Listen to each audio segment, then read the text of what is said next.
18h41, soyez les bienvenus si vous nous rejoignez dans BFM Story à Biarritz, où il est en déplacement un peu plus de 3 mois avant le sommet du G7. Emmanuel Macron a tout à l'heure remis une pièce dans la machine, d'une certaine manière. À 9 jours des élections européennes, il continue de jouer le match Liste Renaissance, dont La République En Marche fait partie, et contre le Rassemblement National. Écoutez. Je ne fais pas partie de ceux qui pensent que c'est pas grave si le Rassemblement National est encore une fois le grand gagnant de ces élections. Il y a 5 ans, il a été le grand gagnant. Il ne faut pas l'oublier.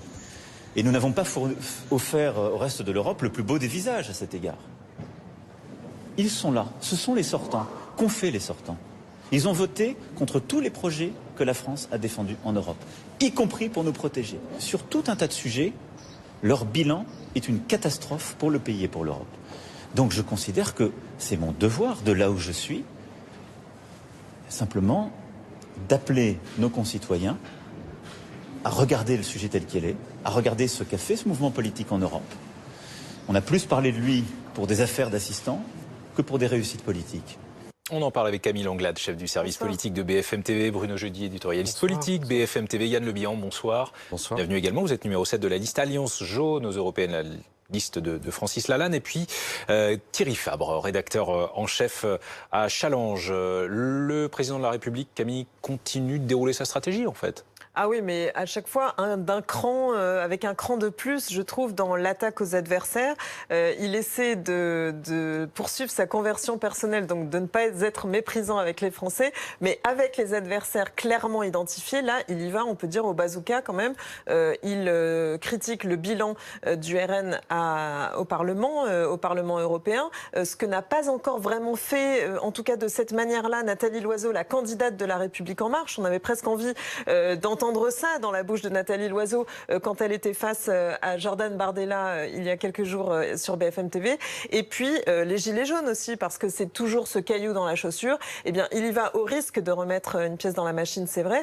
Alors, sur l'argument du bilan du Rassemblement National, c'est vrai que le Rassemblement National s'est abstenu ou a voté contre de nombreuses directives, notamment sur les travailleurs détachés. Ils ont décidé qu'ils étaient contre, donc ils n'allaient pas dans le sens d'une amélioration de la situation, ce qui peut paraître contradictoire, ça on parle du fond. En revanche, quand Emmanuel Macron dit on a plus parlé des assistants du Rassemblement National pour une affaire d'assistants parlementaires, eh bien ça peut lui revenir en boomerang parce qu'un autre parti allié d'Emmanuel Macron est touché par cette affaire, c'est le MoDem. Et là on imagine que le RN ne se privera pas de lui renvoyer cet argument dans la figure. Une stratégie à double tranchant de continuer de jouer ce match Renaissance, la REM contre Rassemblement National, Bruno? Oui, c'est une stratégie à double tranchant. Pourquoi? Parce qu'effectivement, Emmanuel Macron s'engage dans cette campagne et peut-être n'a-t-il pas d'autre choix vu que depuis l'entrée en campagne de Nathalie Loiseau, on va dire que la liste s'est plutôt affaiblie. Ce soir, elle perd un demi-point dans le rolling IFOP Paris Match et tombe à 22,5 avec un écart d'1,5 point vis-à-vis du Rassemblement National qui, lui, est élevé. Ça veut dire quoi? Ça veut dire que peut-être qu'il stoppe la chute de sa candidate, mais en même temps, il mobilise peut-être son électorat, mais aussi celui de ses adversaires, et notamment celui du Rassemblement National. On voit peut-être une sorte de vote utile qui est en train de peut-être fonctionner en faveur du Rassemblement National, parce que dans le même temps que le Rassemblement National tous contre le Rassemblement National, ça va aussi dans le sens du tous contre Macron. Je vais vous donner l'exemple, c'est qu'on voit les listes, notamment celle de Florian Philippot, celle de Nicolas Dupont-Aignan, baisser. Et il y a comme une espèce de transfert de voix vers le Rassemblement National. Donc à l'arrivée, pas sûr que cette stratégie soit si payante que ça pour le chef de l'État, dont l'objectif est d'être devant le Rassemblement National. On l'a bien compris avec sa nouvelle intervention, qui ne sera pas la dernière en plus, puisque dans la dernière semaine, il va y en avoir. Considérez que ça va aller crescendo. Oui, il va pas de encore participation à un meeting. Il n'y aura pas de meeting, mais il y aura d'autres. Mais on le verra apparaître, peut-être sous une forme d'interview dans la presse écrite ou d'autres. C'est sûr d'ailleurs, dans la presse quotidienne régionale, Emmanuel Macron va donner une interview, ce qui permet de faire parler de lui sur les plateaux de télévision et de radio sans utiliser de temps de parole juste avant les élections. Yann Le Bihan, je rappelle que vous êtes numéro 7 de la liste Alliance jaune aux européennes, cette thèse du référendum pour ou anti-Macron, vous y souscrivez, vous, d'une certaine manière, ou pas? Là, je suis un peu surpris, mais bon, c'est une pirouette quand on voit qu'il admet que le Front National a pris... Bon, c'est une pirouette pour cacher son échec, ça on a l'habitude. ces éléments de langage. Après, vous m'avez repris mon argument concernant les affaires assistant Bayrou. C'est pas pour défendre le FN ou quoi que ce soit, le RN, pardon. Mais oui, il est concerné par l'affaire Bayrou et Sarnez de Sarnez qui ont démissionné. Donc, avant d'aller attaquer les autres ou quoi que ce soit, qu'il regarde chez lui, quoi, ce qui est arrivé. Après, cette crédibilité, moi, je pense que... Est-ce que pour vous, il y a encore une digue avec l'extrême droite que représente le Rassemblement national à l'occasion de ces européennes? Pour moi, la liste... Donc, comment vous vous situez finalement politiquement aujourd'hui? Notre mouvement, il est neutre. En fait, moi j'appelle ce mouvement de monsieur... On ne peut pas être neutre quand on se Si, lance je vais en vous politique. expliquer dans notre liste. Non, c'est un partisan, c'est ça, la neutralité partisane. Ça, je veux le dire. Après, on fait de la politique. Effectivement, à partir du moment où on va dans la rue, on fait de la politique. Le fait de revendiquer une augmentation de salaire, c'est de la politique. Ça, on l'admet tout à fait. C'est le côté partisan qui est différent. Moi, cette liste LREM, je l'appelle, c'est l'extrême centre pour moi. C'est-à-dire que quand je vois qu'il y a eu des mutilations d'opposants politiques dans les rues, c'est deux extrêmes qui sont en train de se combattre actuellement avec le RN, l'extrême droite et l'extrême centre. Donc, quand on voit que Madame Loiseau, d'où elle vient, je veux dire, il y a pas, c'est pratiquement la même chose. Je veux dire, il n'y a pas de surprise. Alors, monsieur, comment dirais-je, Macron, j'ai du mal à prononcer son nom parce qu'il nous a fait tellement d'insultes et tout ce qu'on veut. J'ai du mal à respecter les gens qui ne me respectent pas. Il est en train de nous mener en bateau sur c'est le gentil, c'est le beau, c'est tout ce qu'on veut, mais en fait, il n'est pas mieux que les autres partis. Je veux dire, il n'est pas mieux que le RN, et puis voilà. Donc, pour moi, il est temps de changer de tout ce système. Notre liste, à nous, Alliance Jaune, on propose un autre système où effectivement nos députés, ils répondront aux, comment dirais-je, aux électeurs sur chaque loi européenne. Ils pourront voter pour chaque loi et non pas un PAC. C'est-à-dire que là, on a des députés fantômes, vous les élisez, pendant 5 ans, ils disparaissent. Nous, nos députés ne vont pas disparaître. Tous les gens pourront aller voter à chaque loi européenne. C'est ça la divergence avec tous ces mouvements traditionnels, ces partis politiques traditionnels. Et après, monsieur Macron, c'est du verbiage habituel. Je veux dire, là, il est à Biarritz, mais je pense qu'avec 500 ou 600 CRS derrière, je pense que la situation elle est intenable. Il peut pas rester comme ça au pouvoir, être obligé de se cacher. Ils peuvent plus aller nulle part. Ils peuvent plus s'exprimer clairement. Sans qu'il y ait des Emmanuel opposants. Macron, qui, je le précise, devait initialement se rendre à Biarritz en décembre. Et il y a eu le mouvement des Gilets jaunes et le début du grand débat national.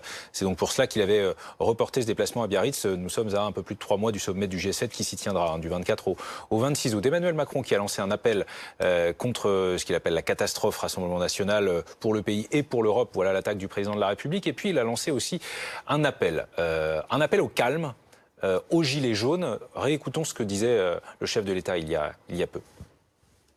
Nous avons fait notre part du travail. Je pense que maintenant, chacun doit aller voter aux élections, que celles et ceux qui ont une autre vision de ce que doit devenir le pays, eh bien, la dessinent politiquement, lui donnent forme et se présentent aux élections. Mais la démocratie, ça ne se joue pas le samedi après-midi. La démocratie, ça ne se joue pas le samedi après-midi. On n'avance pas en étant contre. Votre réaction, Yann Le Bihan? Oui, enfin, la démocratie, elle s'est jouée selon monsieur Macron, qui nous a dit qu'il était élu légitimement. Moi, je rappelle juste que lors de la validation des comptes de campagne, normalement, il ne passait pas ces comptes de campagne. Donc, en démocratie, normalement, on ne trafique pas les résultats.